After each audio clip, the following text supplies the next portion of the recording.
Dino here. We all know HSR has a lot of great 4-star units, but what are the best and what are the best units that a new player or F2P player should invest on?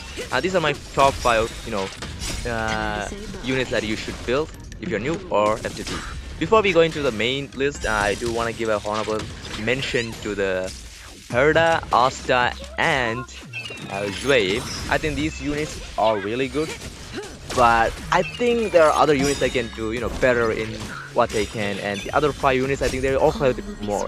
We all know Herda is really good in pure fiction, and Asta, she's a really good early game support, and even in late game she is really good.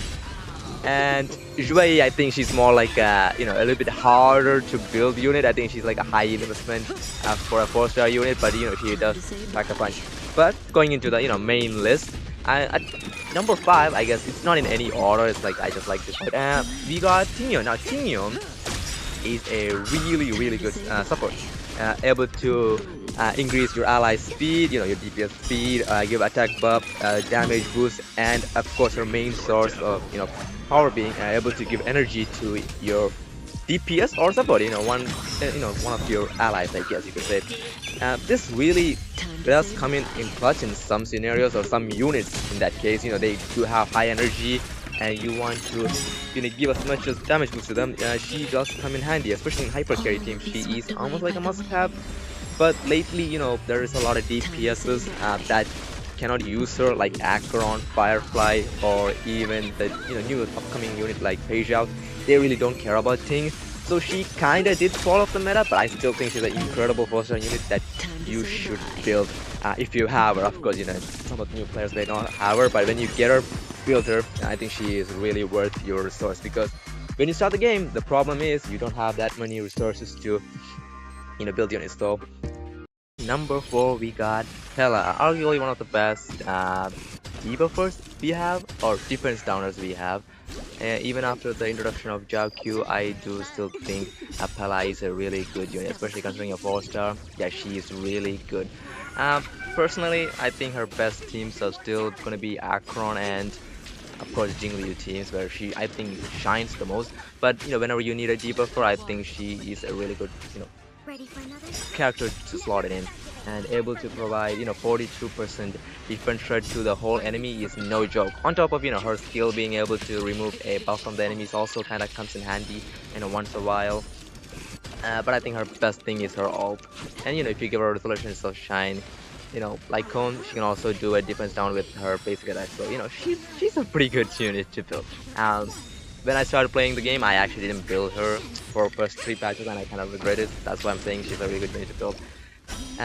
Even though you have Jiao now, I still think you can just use her and Jiao together, and they still build for 4-star unit. So she is going to be a lot cheaper to build, and yeah, don't do any mistakes and just build the unit, because I don't think you will regret building Pela at all.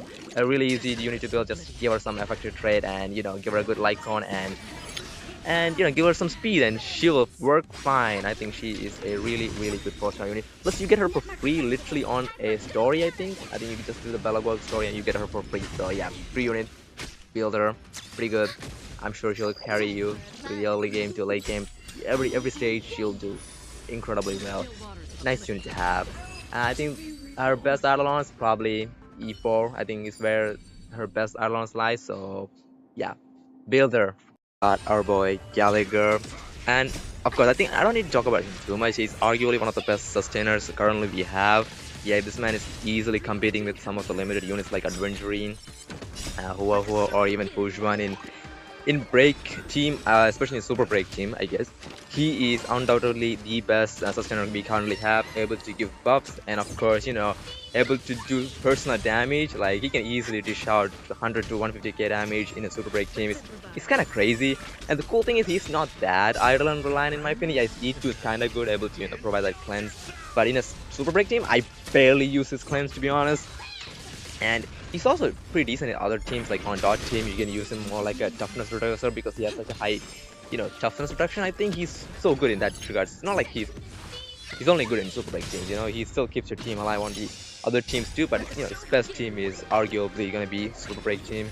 So yeah, if you didn't build him, you know, just build him, because I'm sure you got him at least to E2 by now with the events. Like there's so many events, he was like free. So yeah, just get him, man. Just build him. He's literally free. And if you're thinking of saving, you know, getting Link Shot, I would just recommend just build this man, because I think he's better than Link Shot at this point.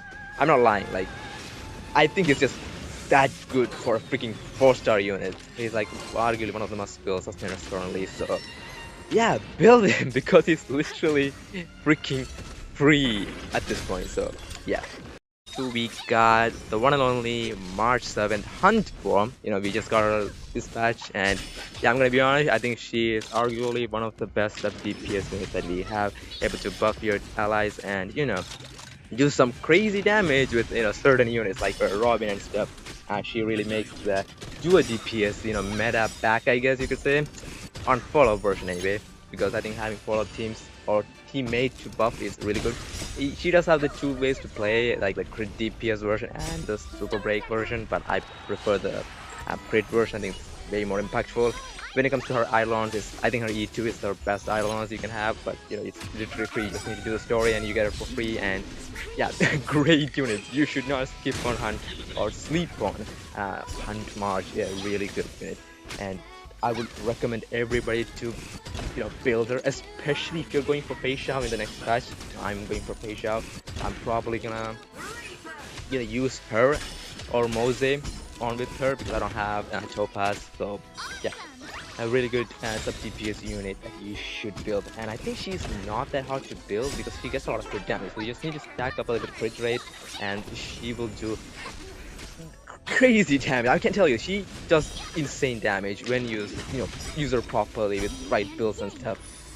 Yeah, my Hunt March is not the perfect example because I don't think she's that strong, but with certain teams she really does perform well. So yeah, don't sleep on her, build her. Really good unit. I think I'm saying this build her because build every unit, because every unit that I recommend I think are really good, and meta wise they're really strong. That's why I'm still, you know, recommending everybody to just build these units because they're good. They're really good units, and HSI is a really good game, you know, having really strong 4-star units. So yeah, you don't need to, you know, work that hard, or you know, you need to be like, oh, sad that I didn't got this limited 5-star units, because there are some 4-star units that can carry good for certain endgames. So.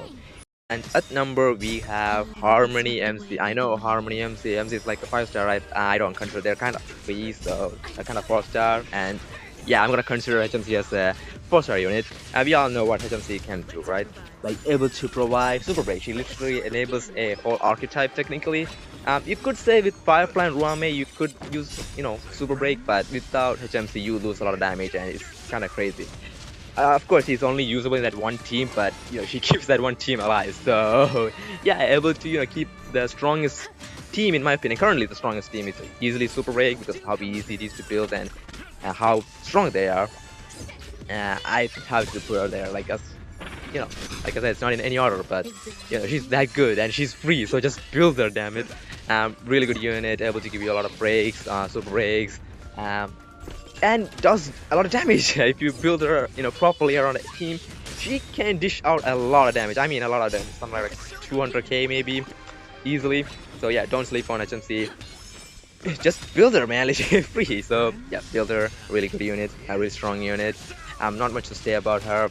Use her on break team because that's the only team she's good, and using her outside break teams is kind of a sin. So yeah, she may only have one team, but you know, just build her. If you don't like break teams, then yeah, go ahead and skip. But I think it's just a sin not to play super break team. So yep, that's my list. And if you guys did find out this video, you know, entertaining, or you know, of your type, please consider leave a like and subscribe. It really does help me a lot. So yeah, and we are really close to 500 subscribers, you know, that's like, so yeah, and see you in the next video, and bye.